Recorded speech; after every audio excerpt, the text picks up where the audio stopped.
Hi friends, welcome back to my channel. ఈరోజు టేస్టీగా ఎంతో రుచిగా ఉండే కొబ్బరి పచ్చడి అండి. కొబ్బరి పచ్చడా ఏంటి, దీంట్లో టేస్టీ ఏముంది అంటున్నారా? వాక్కాయతోనండి.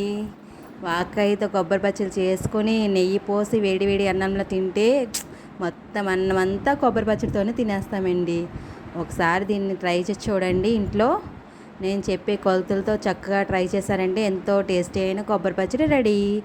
ఈ వాక్కాయలు సీజన్లో దొరుకుతాయి కాబట్టి మీరు తప్పకుండా తెచ్చుకొని చేసి చూడండి. మీరు ఈ కొబ్బరి పచ్చళ్ళు ఏమేసారో కూడా ఎవ్వరు కనిపెట్టలేరు. ముందుగా వాక్కాయలను తెచ్చుకొని ఓ పావు కేజీ ఉండేయండి. అవి తెచ్చుకొని బాగా కడిగి 2 బద్దలుగా చీల్చుకొని లోపల ఉన్న చిన్న గింజలు ఉంటాయి, అవి తీసేయండి. అవి కనుక వేస్తే కొంచెం వగరు వస్తుంది, అవి తీసేస్తే కొంచెం పులుపు వస్తుంది. అవి తీసేసింది పక్కన పెట్టుకోండి. ఇప్పుడు కావాల్సిన పదార్థాలు: కొబ్బరి ముక్కలు, పచ్చిశనగపప్పు, ఆవాలు, జీలకర్ర, ఉప్పు, కల్లుప్పు వేసుకోవాలండి సాల్ట్ కన్నా, కరివేపాకు, ఎండుమిర్చి, నువ్వులు, ఆయిల్.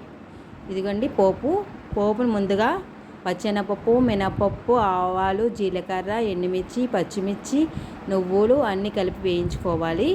వేయించుకున్న చల్లారిన తర్వాత ఓ మిక్సీ జార్లో ఇవన్నీ వేసుకొని ఇందులోనే కల్లుప్పు, వాకాయ ముక్కలు, కొబ్బరి ముక్కలు, 4-8 కానీ వెల్లుల్లి రెబ్బలు కూడా వేసుకొని మిక్సీ బరకగా పట్టుకోవాలి. ఇందులోనే కొంచెం జీలకర్ర కూడా వేసుకోవాలి.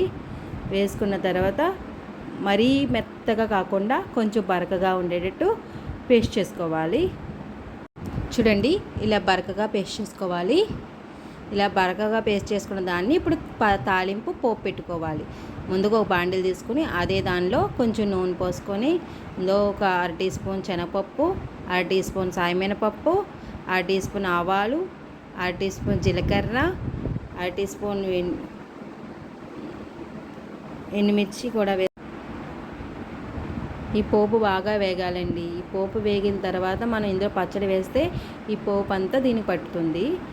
ఓకే, మీరు చక్కగా ఈ వాక్కాయలు చేసి మీకు ఏ విధంగా వీలైతే ఆ విధంగా పిల్లలకు పెట్టి చూడండి. ఇందులో సి విటమిన్, మినరల్స్ ఉంటాయి, పొటాషియం, కాల్షియం కూడా ఉంటుంది, నీరు కంటెంట్ ఎక్కువ ఉంటుంది. కాబట్టి మీరు వాక్కాయలను బాగా వాడుకుంటే మన బాడీలో వాటర్ ఇంట్రెస్ట్ పెరుగుతుంది. ఇందులోనే కరివేపాకు, ఎండుమిర్చి కూడా వేసుకొని బాగా ఫ్రై చేసుకోవాలి. ఇలా బాగా ఫ్రై అయిన తర్వాత ఒక ఇంగు కూడా తీసుకోవాలండి. ఇంగు వల్ల మనకు బ్రెయిన్ షార్ప్గా పనిచేస్తుందండి. ఇంగుకు మనం ఎప్పుడు తాలింపులో వేసుకోవడం వల్ల ఇంగు కొంచెం పిల్లలు కూడా బ్రెయిన్ షార్ప్ అవుతుందంట. ఎక్కువ వాడుతూ ఉండండి. ఇంగు కూడా ఎక్కువ బ్రాహ్మిన్స్ నోరు కూడా వాక్ చాతుల్యం బాగా పనిచేస్తుందంటే అండి. మీరు ఇంగు కంపల్సరీ వాడుకోవాలి. అలాగే నువ్వులు వాడడం వల్ల నువ్వుల్లో కూడా ఫైబర్, ఇనుము, ఫాస్ఫరస్ ఇవన్నీ ఉంటాయి కాబట్టి ఇవి కూడా ఇనుము కూడా బాగా వాడుకోవాలి. పోపు వేగిన తర్వాత మనం అంతా మిక్సీ పట్టుకున్న పచ్చడిని మొత్తం ఇందులో వేసుకుని బాగా కలుపుకోవాలి. అంతే, రెడీ. టేస్టీ అయిన వాక్కాయ కొబ్బరి పచ్చడి. మీరు ఎలా ట్రై చేసి ఒకసారి ఎలా వచ్చిందో కామెంట్ రూపంలో తెలియచేయండి. ఈ వీడియో మీకు నచ్చినట్లయితే లైక్ చేయండి, షేర్ చేయండి, సబ్స్క్రైబ్ చేయండి. Bye friends.